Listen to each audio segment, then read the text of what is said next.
নমস্কার, আজকে আমি হস্তরেখার মাধ্যমে সন্তান কনসিভ হওয়ার পরে সন্তানের ক্ষেত্রে মিসক্যারেজ হয়, সেক্ষেত্রে আমি হস্তরেখার মাধ্যমে আলোচনা করছি। প্রথমে দেখতে হবে হাতে বিবাহ রেখা আছে কিনা। বিবাহ রেখা বলতে আমরা এই রেখা, এখান থেকে রেখা, এই যে মাউন্ট আছে বুধের মাউন্ট, এখান থেকে এই রেখাগুলো লম্বা হয়ে গেছে, এগুলো হচ্ছে আমরা বলি বিবাহ রেখা। এই বিবাহ রেখা উপরে সন্তান রেখা থাকে, লম্বা সন্তান রেখা রয়েছে। সন্তান রেখাটা দেখা যাচ্ছে একটু রুগ্ন সরু, এই যে রেখাটা দেখা যাচ্ছে, রেখাটা এটার উপরে হালকা একটা সরু রেখা দেখা যাচ্ছে সন্তান রেখা।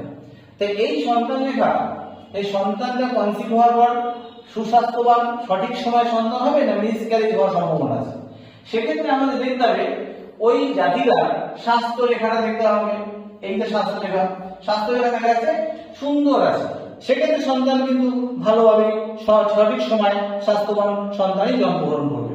কিন্তু এই স্বাস্থ্য রেখা যদি আরো দেখা যাচ্ছে ভাঙা ভাঙা, এরকম ভাঙা ভাঙা রেখা, দাঁত থেকে ভাঙা ভাঙা রেখা, তাহলে তার স্বাস্থ্যের সমস্যা আছে, অর্থাৎ সে অসুস্থ, তার রোগগ্রস্ত।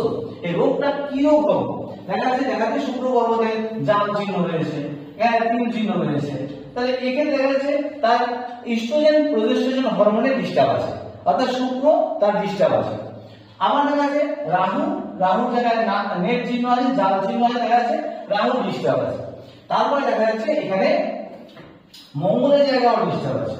তার মানে ওই জাতিকা মঙ্গলের জায়গায় যদি নেট থাকে তাহলে জাতিকে সিস্টের সমস্যা আছে।